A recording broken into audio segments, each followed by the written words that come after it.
Okay, one more time. All right. I'm April Margulies. And I'm Christopher Tompkins. And you're on the line with the Hype Busters. Welcome. Ready for some real talk on strategic communication? You're in the right place.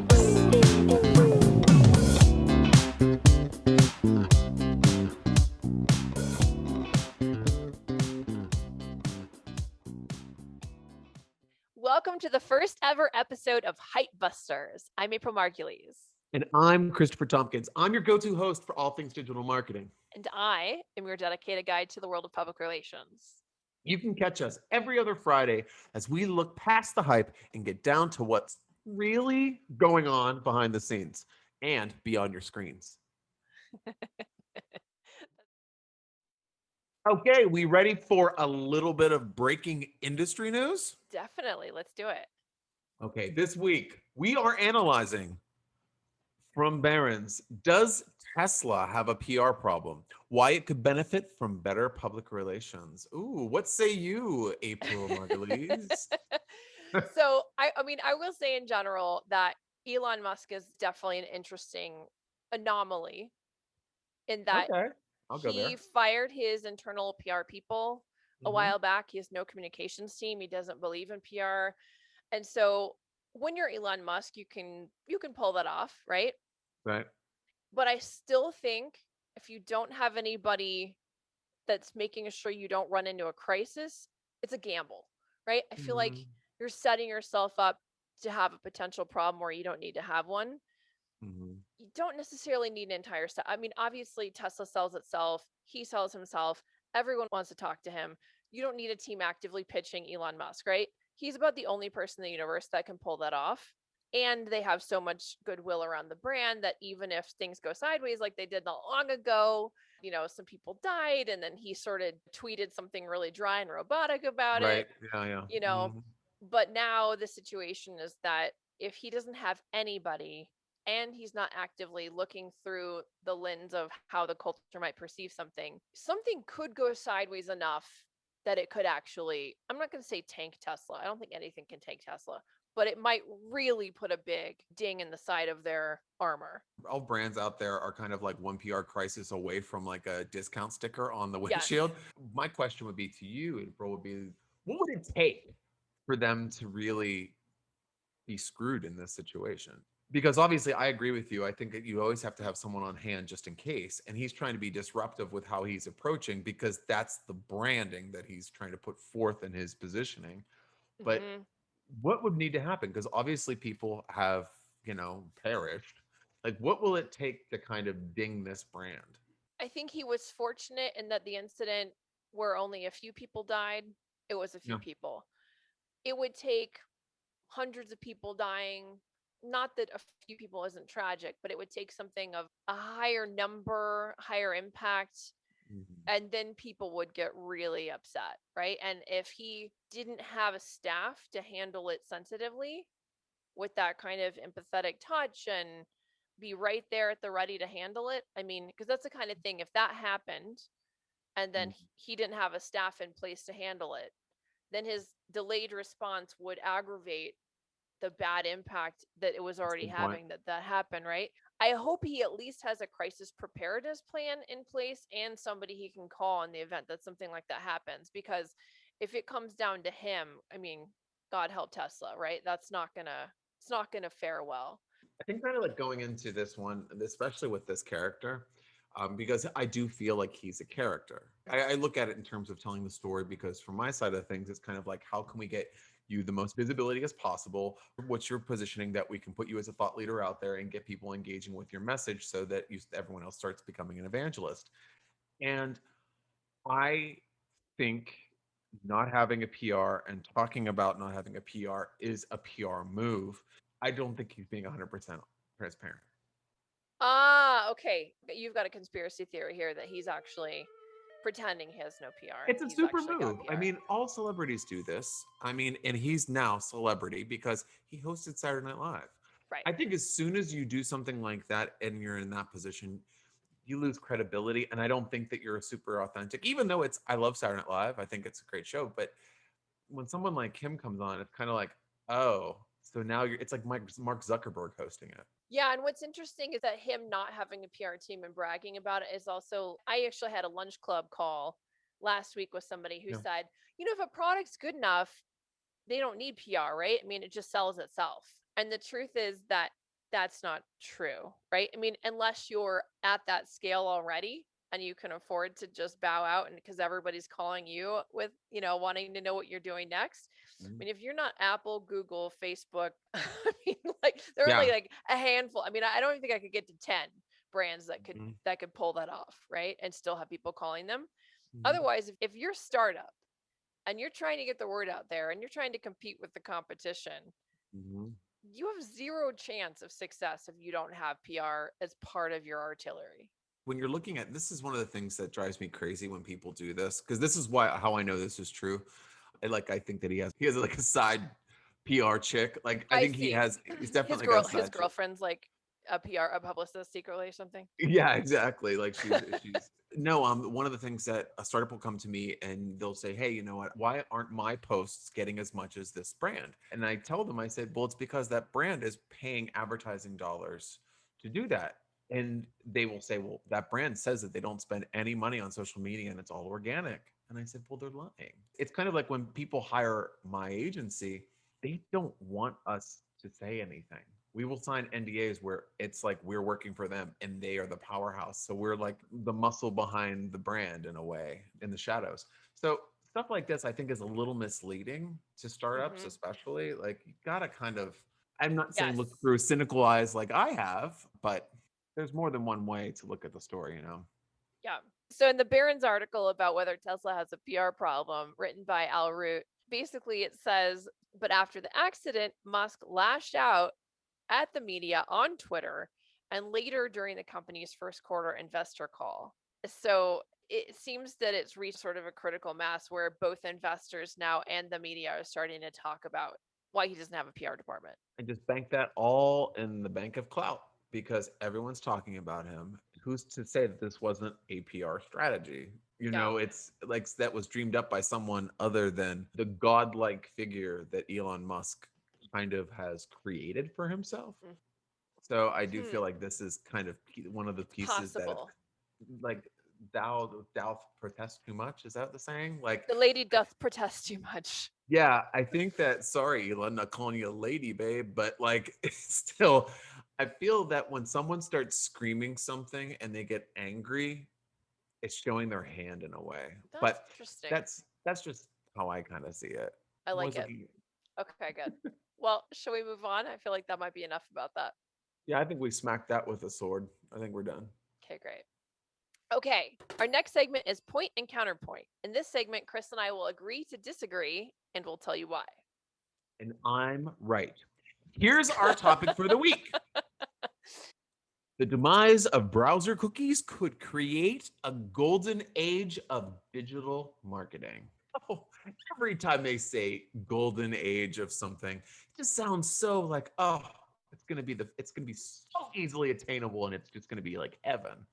I like the coming golden age. Anytime there's a golden age, I'm always kind of thinking to myself, oh, that sounds like a lot of work. From the marketer, anytime that they put a golden age of something, it's kind of like the golden age of marketing, self-produced videos. And then the next day, all the clients will call you up and go, "Hey, I heard videos are the new thing. We need to do videos. How do we do them? Do I turn on my camera? How Oh, do I?" Oh, yeah. But what's interesting about this one yeah, is the changes that everyone's been hearing about in terms of the removal of cookies. Like everyone, hey, right. How's your Chrome working? Pretty damn slow because cookies are not happening. And Google's looking to get rid of those completely by the end of next year. So that means no tracking of your data. I'm a huge fan of less tracking of people in general across the board. I think that data has been misused and people are tired of it. And I think it's leading to the downfall of society in a lot of ways, right? So, in a way, this is sort of like, I can't believe that Google's actually taking a step in the right direction to do the right thing. and stop doing so much tracking of everyone's activities and where they are. I mean, there's something super big brother and creepy and Orwellian about it, right? So Of I'm course. really Yeah. happy that they're pulling back on what they've been doing. I think that's great. Just given that, I think I'm all for it, even though I do understand that it's going to create some issues and some pain points for marketers. But Anyone that's listening to this, did you hear that she said some problems? What a PR person. I mean, honest to God, this is like cutting off a leg and waiting for it to grow back. This is so painful. What do I think about it? I like it.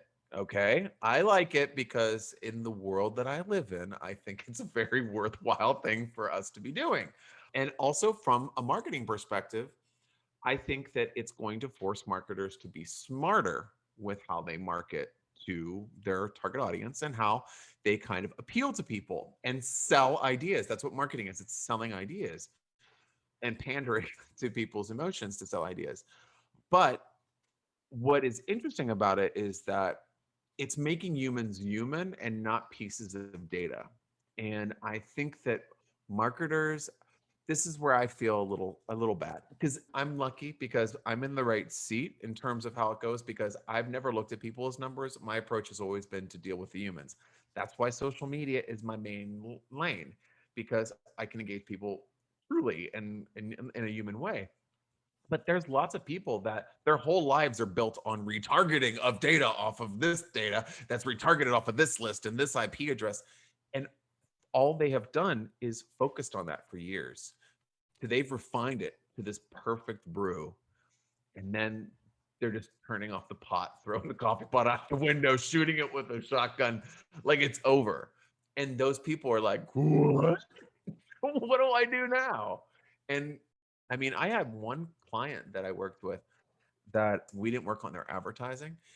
They had their team spending like 4 hours a day looking into how to create the Facebook events that were created with the Facebook pixel. Basically, this is all retargeting language for anyone out there. And a lot of startups that I talked to, like maybe a year or two ago, they were really focusing on this because they felt that that's the way to maximize their budget and they can maximize their spend with smart data. And was it true? It's pretty effective. It's very true. But this is like just really ripping the rug out from under a lot of companies. So it's going to force those people that were really focused on being mechanical about marketing, looking at it in a different way and engaging people in a real way. And I'm telling you, marketers can change, but that's a big change. mhm. And also, all you had to do is come up with a good formula and you could just rest on your laurels. Now you have to actually work harder to figure that out. So is it going to get more expensive to It's do already marketing? getting more expensive. Yeah. Okay. I had a client that we had down to between 2 and 8 cents per engagement on Facebook, and it's 58 cents now. What? Obviously, me with my little conspiracy eyeglass over here thinks that this is kind of a stopgap between something and something else. I don't know what it is, Something more but evil. They're doing something something possibly less more. evil to do something more evil that people don't know about.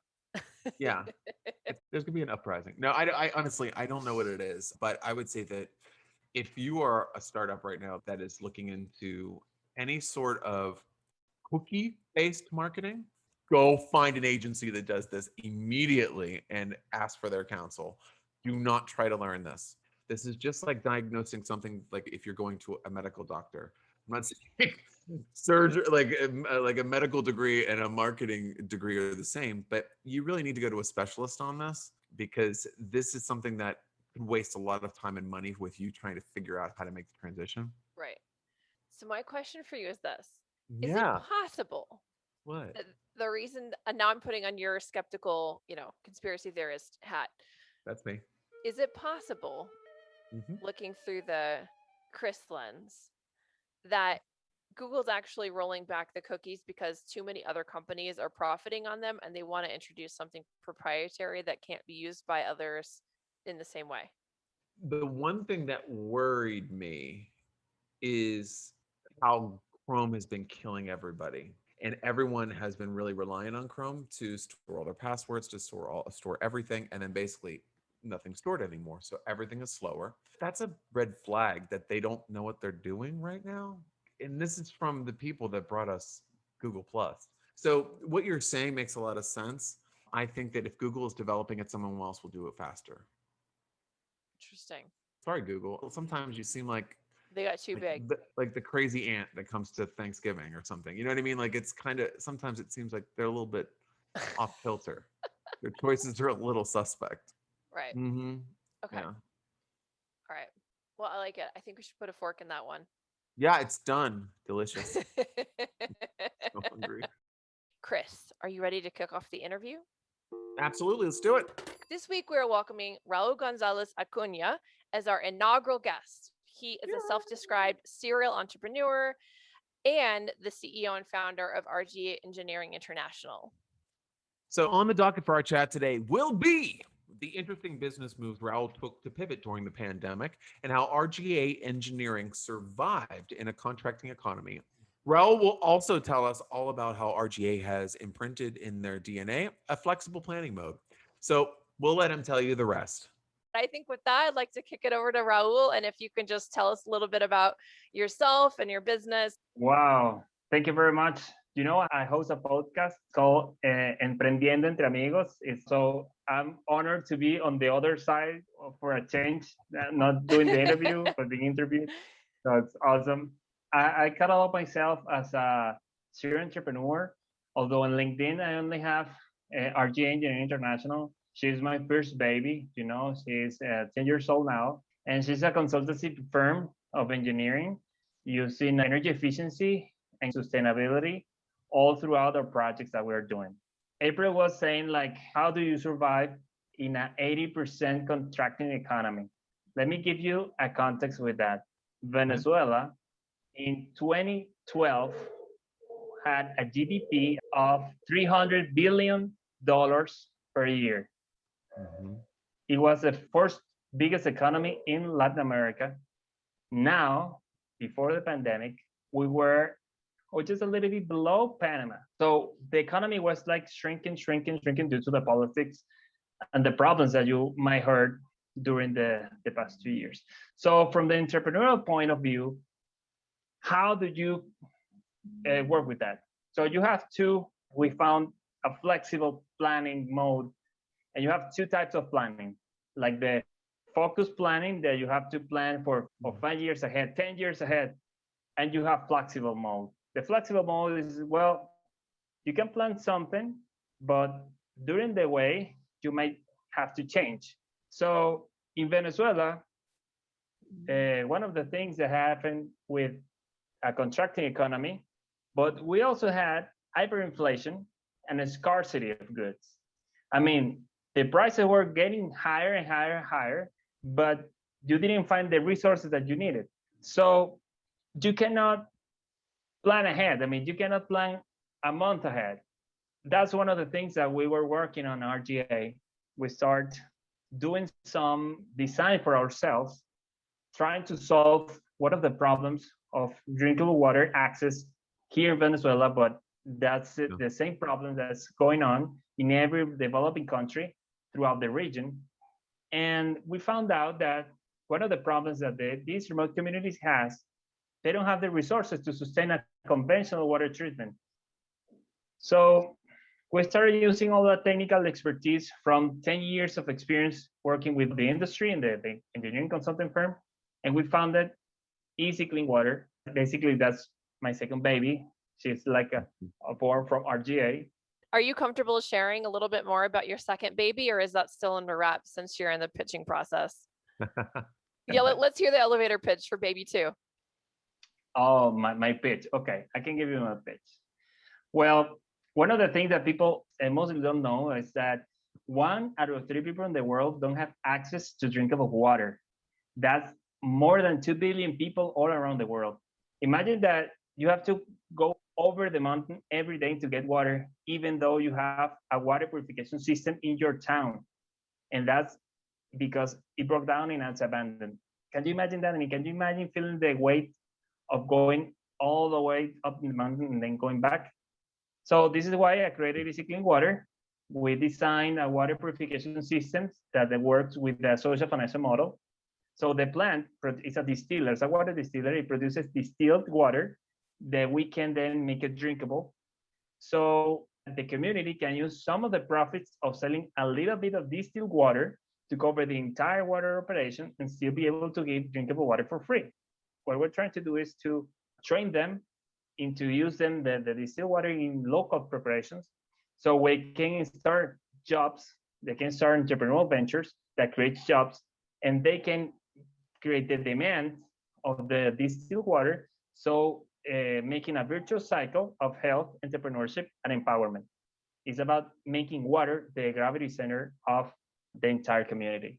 So we now know about the two babies. Four babies.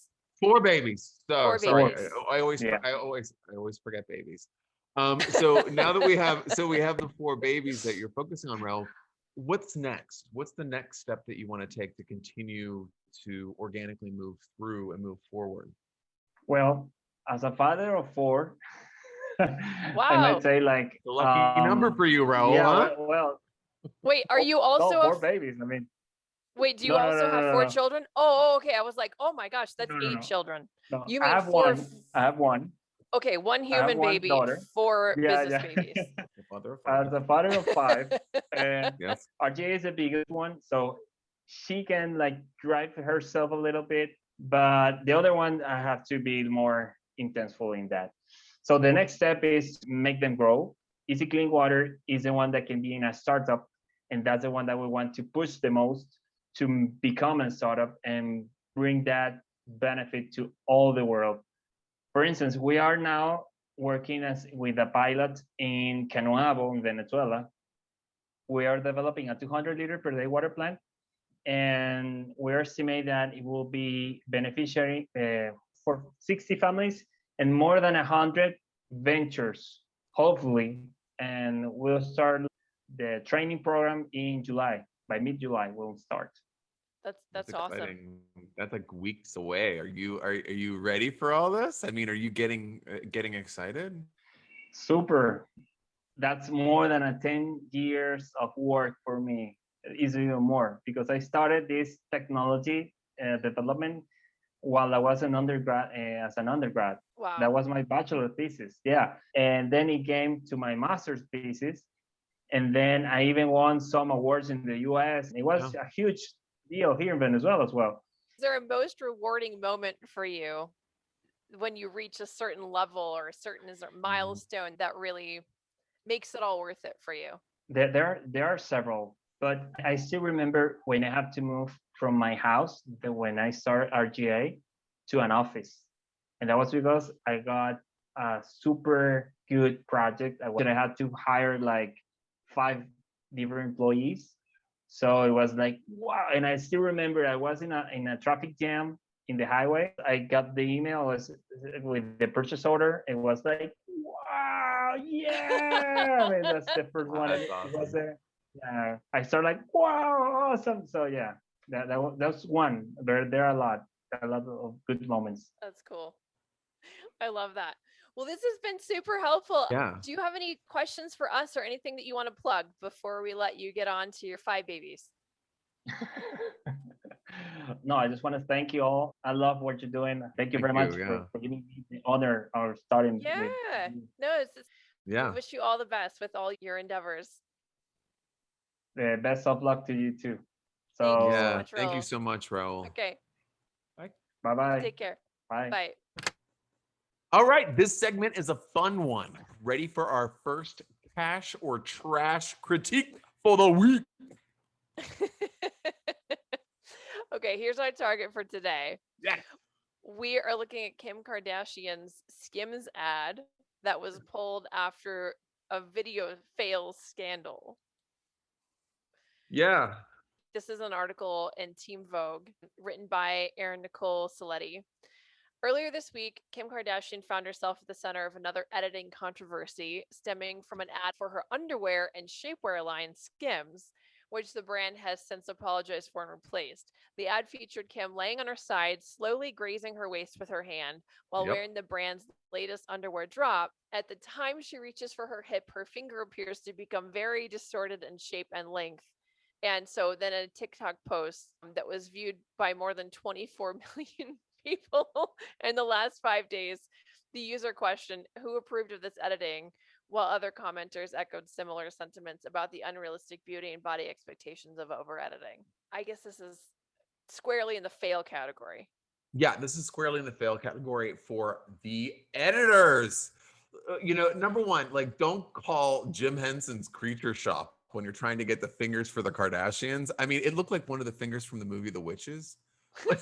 It was like, what is that? So what's next? Like, have you seen the ad that she's come out with recently? They're so annoying. Basically, she has her Porsche that's completely wrapped with Skims. Yeah. No. And what happens is if you watch it, it's actually a Fiat. I'm lying.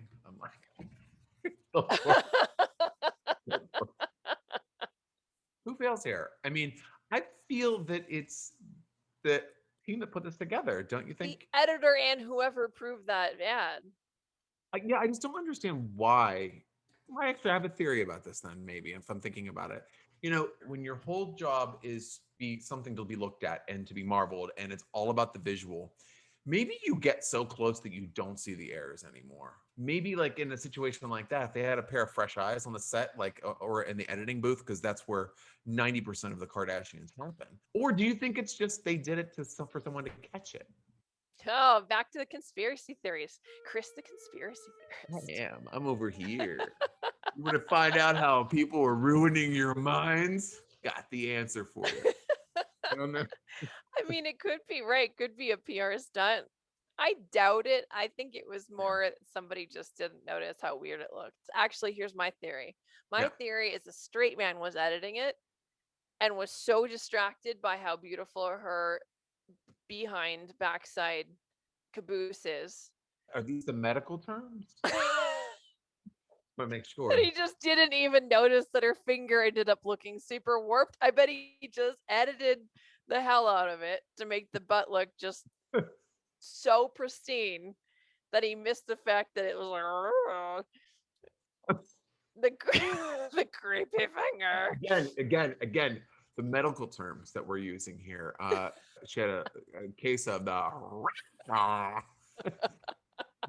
mean, but see, I could see that POV. But what's really interesting is that I'm picturing 25 people editing this. Like, because the whole thing is the thing. It's the look, it's the aesthetic.